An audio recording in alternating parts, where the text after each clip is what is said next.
সেই আল পইচাখিনি, সেই আদৰখিনি, সেই মৰমখিনি জুবিন গাৰ্গৰ ক্ষেত্ৰত কিয় দেখুওৱা নহ'ল? এজন শিশু সুলভ স্বভাৱৰ মানুহ, সেই মানুহজনক এবাৰ কিয় কোৱা নহ'ল? মৰমেৰে কিয় বুজোৱা নহ'ল যে আপুনি অসুস্থ, আপুনি যাব নালাগে, অকণমান আপুনি থাকক ইয়াতে? সেই মানুহজনে সকলো বুজি পায়, সকলোকে বিশ্বাস কৰাটোৱেই সেই মানুহজনৰ এটা ভুল হ'ল। আমি আচৰিত হ'লো যে আমাৰ দৰে মানুহক, আমাৰ দৰে একো নাইকিয়া মানুহক মানুহে মৰম কৰে। সেইজনটো জুবিন গাৰ্গ আছে। জুবিন গাৰ্গৰ কাষত যেতিয়া সাধাৰণ মানুহে ফটো উঠিবলৈ যায়, যেতিয়া কথা পাতিবলৈ যায়, তেতিয়া তেওঁৰ কাষত থকা মেনেজাৰ কেইগৰাকীয়ে গঠিয়াই বাহিৰ কৰি দিয়ে। তেওঁলোকৰ মুখত খুব অশালীন আচৰণ দেখিবলৈ পোৱা যায়। তেওঁলোকে কয় যে জুবিন গাৰ্গক তহঁতে মোতকৈ বেছিকৈ জানো, এইবুলি গঠিয়াই দিয়ে, ঘুচিয়াই দিয়ে।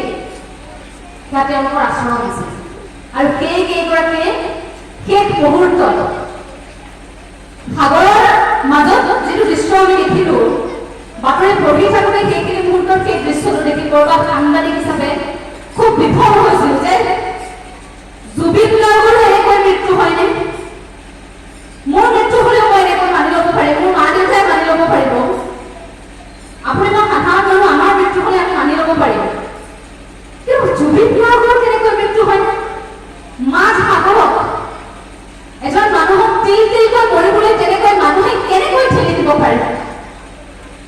লাজ পাইছো বিশ্ববাসীৰ সন্মুখত। তাৰ পাছত অসমবাসীক যি নাটক দেখুওৱা হ'ল, প্ৰতি মুহূৰ্তত আত্মপক্ষ সমৰ্থন কৰি তেওঁলোকে কথা সলালে, প্ৰতি মুহূৰ্তত তেওঁলোকে আমাৰ পৰা এটা সঁচা লুকুৱাবলৈ চেষ্টা কৰিলে, এটাৰ পাছত আন এটা। আমি যিমান কান্দিছো সেইখিনি মুহূৰ্তত অসমীয়া এটা সত্য জানিবৰ বাবে সমানে জ্বলিছো, কিন্তু ক্ৰোধত আমি জ্বলিছো।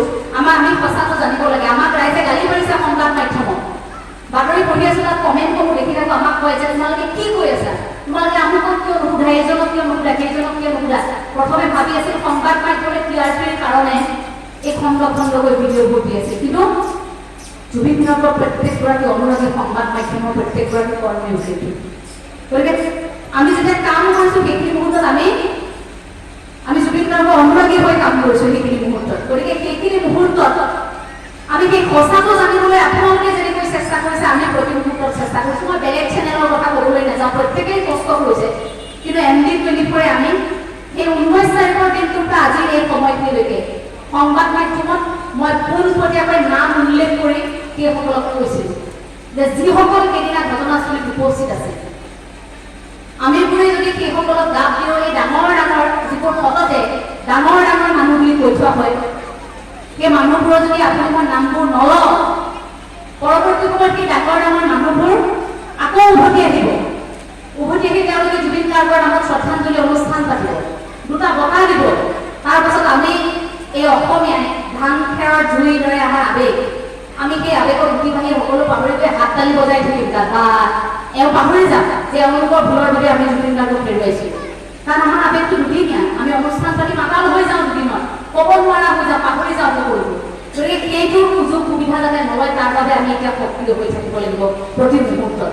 প্ৰথম দিনটোৰ পৰা আজিলৈকে যেনেকৈ তেওঁলোকৰ নাম লৈছিলোঁ, ভৱিষ্যতলৈও এওঁলোকে শাস্তি নোপোৱা পৰ্যন্ত আমি মাত মাতি যাম। আমি এতিয়া নিৰপেক্ষ নহয়, আমি এতিয়া ৰাইজৰ পক্ষত, আমি জুবিন গাৰ্গৰ পক্ষত। গতিকে ঈশ্বৰৰ ওপৰত সকলোৰে এৰি দিছোঁ।